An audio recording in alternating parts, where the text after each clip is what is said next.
સ્વાગત, good morning. આપ સૌ કોઈનું સ્વાગત કરી રહ્યા છીએ ગિફ્ટ ટુ ગ્લોબ કાર્યક્રમમાં. હું યશ ભટ્ટ આપની સાથે ન્યૂઝ કેપિટલ માર્કેટના સતત લાઈવ સ્ટ્રીમમાં આપનું સ્વાગત. અને આજે ભારતીય માર્કેટ્સ મિશ્ર સંકેતો આપી રહ્યા છે.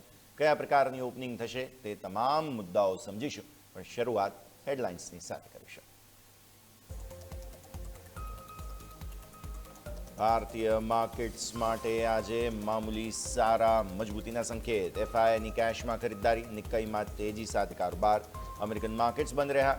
ગિફ્ટ નિફ્ટીમાં સામાન્ય તેજી અને અમેરિકન માર્કેટ્સમાં ત્યારબાદ ગઈકાલે આવ્યો થોડો સુધારો અને ગઈકાલે ફ્લેટ બંધ થયા હતા અમેરિકન માર્કેટ્સ.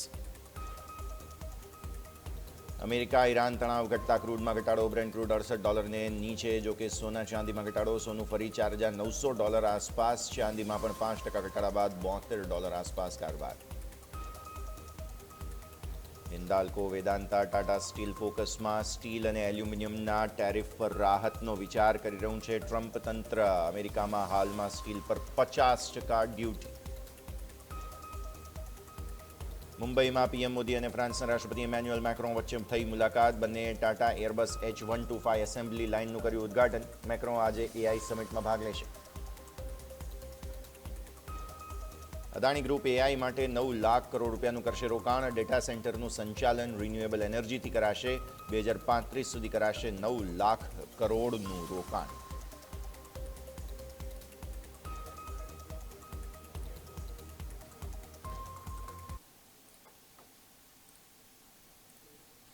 અને આવો આ સાથે શરૂઆત કરીએ. સૌથી પહેલાં ભારતીય માર્કેટ્સ આજે કઈ દિશામાં આગળ જઈ શકે છે તેની ચર્ચાની શરૂઆત આપણે કરી દઈએ. સૌથી પહેલાં દર્શક મિત્રો, ગિફ્ટ નિફ્ટી તરફથી આવી રહેલા મામૂલી મજબૂતીના સંકેત પર આપને નજર કરાવીશું. અત્યારે ફિલહાલ દિવસની શરૂઆત થોડી એવી મજબૂતી સાથે કરવાનો ઈરાદો છે. 22 પોઈન્ટ આસપાસ ગિફ્ટ નિફ્ટી ગઈકાલના ક્લોઝની સામે ઇમ્પ્લાઇડ ઓપનિંગ જો આપણે કરીએ તો એ 22 પોઈન્ટ આસપાસનો સુધારો બતાવે છે. 25,750 756 આસપાસની ઓપનિંગ કંઈક થઈ રહી છે. એવો સંકેત અત્યારે પ્રાથમિક સ્વરૂપે ગિફ્ટ નિફ્ટીએ આપ્યો છે. થોડો સમય આપો, વધુ ક્લેરિટી આવી જશે. પણ સામે અમેરિકન માર્કેટ્સ ગઈકાલે એક દિવસની રજા બાદ તમને ખુલતા જોવા મળેલા હતા, રાઈટ? તો શું કર્યું એમણે? કંઈ ખાસ નથી કર્યું. ઘટાડાએ આવેલા હતા, તેજી આવેલી હતી બંને બાજુના કારોબાર પછી. ગઈકાલે ડાઉ જોન્સ જે છે તમારો તે 0.7% મામૂલી મજબૂતી સાથે બંધ થયો.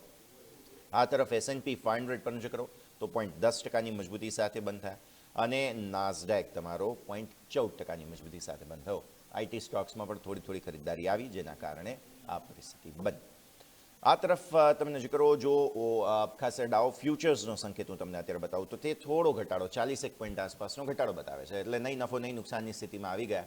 ગઈકાલે ડાઉમાં તેજી હતી અને પછી અત્યારે ફિલહાલ ડાઉ ફ્યુચર્સ ઘટાડો બતાવે છે. વાર્તા પૂરી થઈ. પણ સેલિબ્રેશન્સ ચાલી રહ્યા છે એશિયન માર્કેટ્સમાં. તમે નિક્કઈ પર નજર કરો, બહુ જ સરસ તેજી તમને આજે જોવા મળી રહી છે. લગભગ 6% આસપાસની તેજી અત્યારે ફિલહાલ નિક્કઈ બતાવી રહ્યો છે. લગભગ 650 પોઈન્ટ થાય છે. એટલે નિક્કઈ એટલે કે જેપનીઝ માર્કેટ બેઝિકલી આજે સેલિબ્રેટ કંઈક તો કરતા જોવા મળી રહ્યા છે. આ તરફ સ્ટ્રેટ્સ ટાઈમ્સ બંધ છે, હેંગસેંગ બંધ છે, તાઇવાન બંધ છે, કોસ્પી બંધ છે, સેટ હવે થોડા સમય પછી આપણને અપડેટ આપશે. જકાર્તા અને શાંઘાઈ બધું જ બંધ છે. Chinese new year, lunar new year જેને કહેવામાં આવે છે તેના કારણે. તો આ પરિસ્થિતિમાં ખૂબ જ સારા સંકેત તમે જુઓ. તેઓ જે છે તે ખાસ નવા વર્ષની રજાઓના મૂડમાં છે. અત્યારે ફિલહાલ ચીનના બજારો બંધ છે અને તેમાં ડિમાન્ડ નથી. એના કારણે થઈને અત્યારે ફિલહાલ મેઇન અસર તમને જે છે તે સોના ચાંદી પર આવતી જોવા મળી રહી છે, જેની ચર્ચા આગળ આપણે પછી કરીએ. તો ગ્લોબલ હેન્ડઓવર એક તરફ અમેરિકન માર્કેટ્સ તમે જુઓ તો મિશ્ર છે, પણ જેપનીઝ માર્કેટ્સ બહુ જ સારા સેલિબ્રેશનના મૂડમાં છે, જે આપણે ધ્યાન પર રાખીશું. પણ આવો આગળ વધીએ અને હવે આપણે સમજી લઈએ કે ભારતીય માર્કેટ્સ માટે અમેરિકન માર્કેટનું હેન્ડઓવર શું મળી રહ્યું છે. અમેરિકન માર્કેટ્સ ગઈકાલે સામાન્ય તેજી સાથે બંધ થયા હતા. ડાઉ જોન્સ મેં તમને કહ્યું તે પ્રમાણે 0.7% વધીને 49,533 પર બંધ આવ્યો. S&P 500 0.10%ના વધારા સાથે 6,843 પર બંધ આવ્યો. નાસ્ડેક જે છે તે 0.14% વધીને 22,587 પર બંધ આવ્યો. એઆઈ દ્વારા સોફ્ટવેર કંપનીઓને નુકસાન થવાની કંઈ પણ ભીતિ હતી, તેને કારણે અમુક ટેક શેર્સ, ચિપ શેર્સ આ તે બધાને થોડું દબાણ જરૂર જોવા મળેલું છે. રિયલ એસ્ટેટ અને ફાઇનાન્શિયલ સેક્ટરમાં સામે ખરીદારી આવતી જોવા મળી. કમોડિટી માર્કેટમાં મંદીનો માહોલ જે છે તે ખાસ જોવા મળ્યો હતો. આ તરફ મજબૂત અમેરિકન ડોલર અને ભૌગોલિક રાજકીય તણાવ એટલે કે જીઓપોલિટિકલ ટેન્શનને કારણે જે અસર આવતી હતી સોના ચાંદીમાં તે ઘટી ગઈ છે અને તેના કારણે સોના ચાંદીના ભાવ પણ ઘટી ગયા છે. સોનાના ભાવમાં 1.5% સુધીનો ઘટાડો આવી ગયો છે અને હાજર બજારમાં સોનું $4,900 નીચે સરકી ગયું છે. ચાંદીના ભાવમાં પણ મોટો ઘટાડો આવતો જોવા મળ્યો. ચાંદીના ભાવ 5% સુધી તૂટીને $72 પણ નીચે સરકી ગયા હતા અને ઈરાન અમેરિકા વચ્ચે પરમાણુ મંત્રણા થવાને કારણે ક્રૂડના ભાવમાં બેઝિકલી ઘટાડો આવતો જોવા મળેલો હતો. ચીનમાં લુનર ન્યૂ યરની રજાઓને કારણે એશિયન માર્કેટ્સ તમને બંધ રહેતા જોવા મળેલા હતા અને ગ્લોબલ માર્કેટમાં લિક્વિડિટી ઓછી થઈ ગઈ હતી. રોકાણકારો હવે ફેડરલ રિઝર્વની મિનિટ્સ અને ફુગાવાના ડેટાની રાહ જોઈ રહ્યા છે. તો આ પરિસ્થિતિ પર આપણે અહીંયાથી ખાસ નજર રાખીશું. અમેરિકન માર્કેટ્સ બેઝિકલી તમે જુઓ તો અત્યારે ફિલહાલ લિક્વિડિટી ઓછી હોવાને કારણે ગ્લોબલ માર્કેટ્સમાં લિક્વિડિટી ઓછી હોવાને કારણે ગઈકાલે થોડા આરામના મૂડમાં જોવા મળ્યા હતા. હવે આવો યુરોપિયન માર્કેટ્સ પર. યુરોપિયન માર્કેટ્સમાં ગઈકાલે શું હતું? કેમ કે જુઓ, સોમવારે પણ ચાલુ હતા યુરોપિયન માર્કેટ્સ, તેજી જ હતી. મંગળવારે પણ તમે જુઓ તો તમને તેજીનો જ હેન્ડઓવર આપતા જોવા મળી રહ્યા છે યુરોપિયન શેર બજાર. રોકાણકારોને આશા છે કે સેન્ટ્રલ બેન્ક્સ ટૂંક સમયમાં વ્યાજદરોમાં ઘટાડો કરી શકે છે અને વ્યાજદરમાં ઘટાડાની અપેક્ષાથી બજારમાં ખરીદદારી નીકળી છે. સ્ટોક 600 બેઝિકલી જે છે તે 0.5% વધીને 621 પર બંધ થયો. ડેક્સ 0.8% આસપાસ 0.8% વધીને ઓલમોસ્ટ 0.5%થી વધુની મજબૂતી કહેવાય. 24,998 પોઈન્ટ પર બંધ થયો અને CAC 40 જે છે તે બેઝિકલી અહીંયાથી તમે 0.5% આસપાસ વધતો જુઓ 8,361 પર. આ તરફ ફુટ્સી તમે જોઈ લો તો ફુટ્સી 100 જે છે તે 0.79% વધીને ઓલમોસ્ટ 10,556ના નવો રેકોર્ડ પર આવી ગયો છે ફુટ્સી બેઝિકલી. એટલે એકંદરે યુરોપ માર્કેટ્સ તો બહુ જબરદસ્ત તેજી જ બતાવી રહ્યા છે તેવું તમારે માનવું જોઈએ. યુકેમાં બેઝિકલી બેરોજગારી દર વધીને 5.2% થઈ ગયો છે. બેંક ઓફ ઇંગ્લેન્ડે માર્ચ વ્યાજ દર ઘટાડો કરવાની નક્કી કરી જ લીધું છે. હવે ઓલમોસ્ટ એમ જ માની લો તમે અહીંયાથી ખાસ વ્યાજદરમાં ઘટાડાની અપેક્ષાથી ફુટ્સી 100 ઇન્ડેક્સ બેઝિકલી રેકોર્ડ ઊંચાઈ પર પહોંચી ગયો છે. જર્મની કંપની જે બાયર છે તેના શેરમાં 7%નો ઉછાળો આવતો જોવા મળેલો હતો. કંપનીએ રાઉન્ડઅપ કાયદાકીય કેસીસ પતાવવા માટેના સમાધાનનો પ્રસ્તાવ મૂકેલો છે. આ તરફ જર્મનીનો જે ZEW ઇકોનોમિક સેન્ટિમેન્ટ ઇન્ડેક્સ છે તે અપેક્ષા કરતાં થોડો ઓછો આવ્યો છે. હવે આ ઇકોનોમિક સેન્ટિમેન્ટ્સ જે ઘટે તો તેને કારણે થઈને થોડી અસર જરૂર આવતી જોવા મળે. ડેટા નબળો હોવા છતાં પણ જર્મન માર્કેટ્સ જે છે તેને આ ઇકોનોમિક જે સેન્ટિમેન્ટ છે તે ઇન્ડેક્સને અવગણીને તેજી તરફી દોટ યથાવત રાખતા જોવા મળી રહ્યા છે. એટલે ગ્લોબલ માર્કેટ્સને બસ બધાને તેજી જ કરવી છે, ચાહે કોઈ પણ પ્રકારના ખરાબ સેન્ટિમેન્ટ કેમ ના આવી જાય, અલ્ટિમેટલી થાય છે તો તેજી જ, તેવું અત્યારે ફિલહાલ સમજવામાં આવી રહ્યું છે. યુરોપિયન સેશન જે છે તે દરમિયાન કમોડિટી માર્કેટમાં નરમાશ જોવા મળી હતી. કિંમતી ધાતુઓ એટલે કે પ્રેશિયસ મેટલ્સ બેઝિકલી, જેની અંદર ઔદ્યોગિક ધાતુઓ, ઇન્ડસ્ટ્રીયલ જે મેટલ્સ હોય છે, એલ્યુમિનિયમ, લેડ, નિકલ, ઝિંક, આ બધાની અંદર પણ તમને વેચવાલીનું દબાણ આવ્યું. કોપરમાં બેઝિકલી ઘટાડો ખાસ્સો એવો યથાવત રહેતો જોવા મળ્યો અને કોપરના ભાવ વર્ષના તળિયે પહોંચી ગયા છે.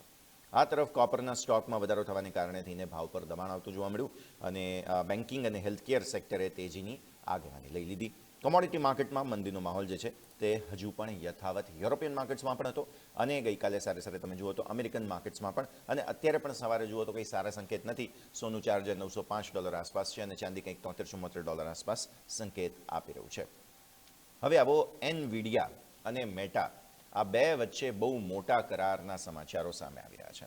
મેટા એટલે કે પહેલાં જે ફેસબુક તરીકે જાણીતું હતું, અને એનવીડિયાએ ઐતિહાસિક અને બહુ વર્ષીય ભાગીદારીની જાહેરાત કરી છે. મેટા પોતાના AI ડેટા સેન્ટર્સને પાવર આપવા માટે એનવીડિયાના લાખો ચિપ્સ ખરીદશે. મેટા માત્ર પરંપરાગત GPUs જ નહીં, પરંતુ એનવીડિયાના નવા જે CPUs છે તેને પણ મોટા પાયે અપનાવવા જઈ રહ્યું છે અને વિશ્લેષકોના મતે આ સોદો જે છે તે અબજો ડોલરનો હોઈ શકે છે. મેટાની AI ક્ષેત્રે વર્ચસ્વ જમાવવાની જે મહત્વકાંક્ષા છે અને એનવીડિયાની માર્કેટમાં મજબૂત પકડ છે તે અહીંયાથી ખાસ સામે આવે છે. એક બાજુ મેટાની મહત્વકાંક્ષા છે અને એનવીડિયા સિવાય કોઈને AIમાં સારી સુવિધા નથી આપી રહ્યું અથવા તો ચીજવસ્તુઓ, પ્રોડક્ટ્સ નથી આપી રહ્યું. તે બંને અહીંયાથી ખાસ આપણને સમજમાં આવે છે. મેટા બ્લેકવેલ અને જે ભવિષ્યમાં આવનાર રૂબિન આર્કિટેક્ચર છે તેના પર આધારિત GPUs તહેનાત કરવાનું છે અને મેટા એવી પ્રથમ મોટી કંપની બનશે કે જે ગ્રેસ CPUsનો સ્વતંત્ર રીતે ડેટા સેન્ટરમાં મોટા પાયે ઉપયોગ કરશે. એનવીડિયાના સ્પેક્ટ્રમ X એથરનેટ નેટવર્કિંગ પ્લેટફોર્મ છે તેનો ઉપયોગ પણ અહીંયાથી ખાસ કરશે અને મેટા એનવીડિયાના કોન્ફિડેન્શિયલ કમ્પ્યુટિંગ સોલ્યુશન્સનો પણ ઉપયોગ કરશે. વોટ્સએપમાં બેઝિકલી AI ફીચર્સને સુરક્ષિત રીતે ચલાવવા માટે કોન્ફિડેન્શિયલ કમ્પ્યુટિંગ સોલ્યુશન્સનો ઉપયોગ કરવામાં આવનાર છે. આ જાહેરાત બાદ એનવીડિયાના અને મેટાના શેરમાં સારી તેજી જોવા મળી હતી અને એનવીડિયાના હરીફ AMD અને નેટવર્કિંગ કંપની જે અરિસ્ટા છે, આ બંનેના શેરમાં ઘટાડો આવતો જોવા મળ્યો હતો. તો બેઝિકલી તમે જોવા જાઓ તો બંને તરફી કારોબાર મળે છે, પણ મેટા અને એનવીડિયા આ બંને વચ્ચે એક બહુ મોટો કરાર થયો, તેની અસર અમેરિકન માર્કેટ્સમાં ટેક કંપનીમાં આવતી જોવા મળી. આવો દર્શક મિત્રો, આ સાથે જ એક નાનકડા વિરામનો પણ સમય થઈ ગયો છે, તો બ્રેક લઈશું અને બ્રેક બાદ અમારી આ રજૂઆતમાં આગળ મહત્વપૂર્ણ ખબરો પર નજર કરતા રહીશું.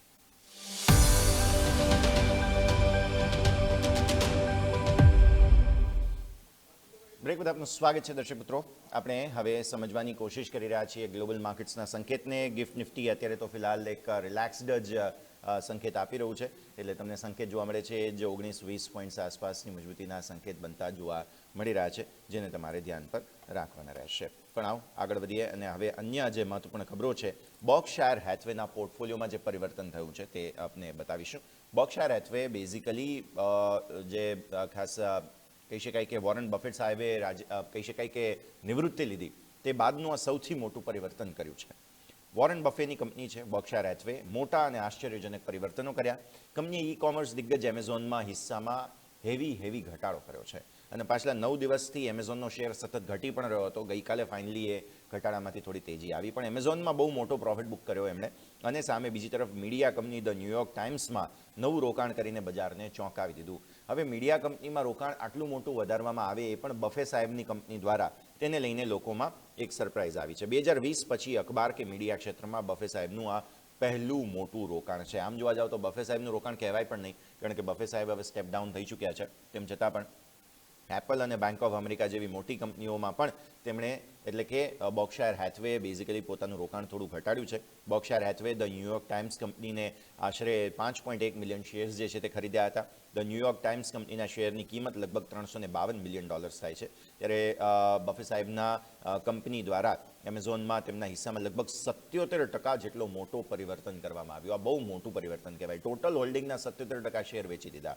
હવે એમેઝોનના મોટાભાગના શેર એમણે વેચી દીધા છે, એમ જ કહેવું જોઈએ. બોર્કશાયર હેથવે 2020માં મીડિયા કંપનીઓમાંથી સંપૂર્ણ રીતે એક્ઝિટ લઈ ચૂક્યું હતું, પરંતુ અખબાર વ્યવસાયમાં બફે સાહેબનું આ ફરી એકવાર મોટું પહેલું રોકાણ છે, અથવા તો કહો કે બફે સાહેબની કંપનીનું મોટું રોકાણ છે. કંપનીએ તેના સૌથી મોટા હોલ્ડિંગ એપલ અને બેંક ઓફ અમેરિકાના શેરનું વેચાણ હજુ પણ ધીમે વેચાણ ચાલુ રાખ્યું છે. એપલના શેર તેઓ વેચી રહ્યા છે, બેંક ઓફ અમેરિકાના શેર તેઓ વેચી રહ્યા છે. બોર્કશાયર હેથવે હવે ટેકનોલોજી સેક્ટરમાં પ્રોફિટ બુક કરતા જોવા મળી રહ્યા છે અને કંપની ફરી એકવાર પરંપરાગત મીડિયા જેવા ક્ષેત્રોમાં નવું વેલ્યુએશન શોધી રહ્યા છે. તો આ એક ખાસ પરિસ્થિતિ ધ્યાન પર રાખો. આવો આગળ વધીએ. અમેરિકા માટે નવા સંકટના સંકેતો સામે આવ્યા છે. ગેરકાયદે ઇમિગ્રેશનમાં થયેલા ઘટાડાને કારણે અમેરિકામાં નોકરીઓની વૃદ્ધિ ધીમી પડી ગઈ છે. 2021 થી 2024 દરમિયાન ઇમિગ્રેશનમાં થયેલા વધારા સાથે સ્થાનિક રોજગાર વધી ગયું હતું અને તેના કારણે માર્ચ 2024 પછી તેમના થયેલા ઘટાડાની સીધી નકારાત્મક અસર લેબર માર્કેટ પર આવતી જોવા મળી હતી.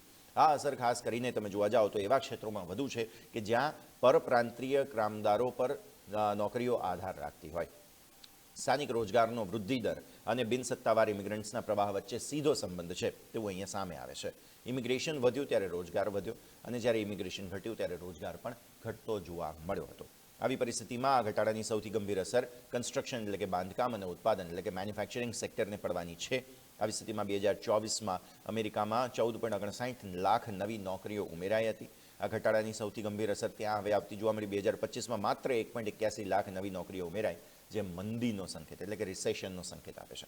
બાંધકામ ક્ષેત્રમાં મંદીને કારણે નવા ઘરોનું નિર્માણ ધીમું પડશે અને હાઉસિંગની અછતને અભાવે ભાવો વધી શકે તેવી શક્યતા છે. જો બિનસત્તાવાર ઇમિગ્રેશનમાં ઘટાડો યથાવત રહેશે તો અમેરિકન જોબ માર્કેટ પર સતત દબાણ જોવા મળી શકે છે અને સંશોધકોના મતે અમેરિકામાં જે આર્થિક વૃદ્ધિ છે તે પણ રૂંધાઈ શકે છે. તો જોબ માર્કેટના ડેટાને કારણે થઈને આ એક મોટી અસર આવતી તમને જોવા મળી શકે તેમ છે. હવે આવો અમેરિકા દ્વારા જે મોટો પ્રયત્ન કરવામાં આવી રહ્યો છે, જીનીવા ખાતે એક જ દિવસમાં 2 બેઠકો કરવામાં આવી હતી અને બે વૈશ્વિક કટોકટીઓ ઉકેલવાનો પ્રયત્ન કરવામાં આવ્યો છે, તે હવે આપને બતાવીએ.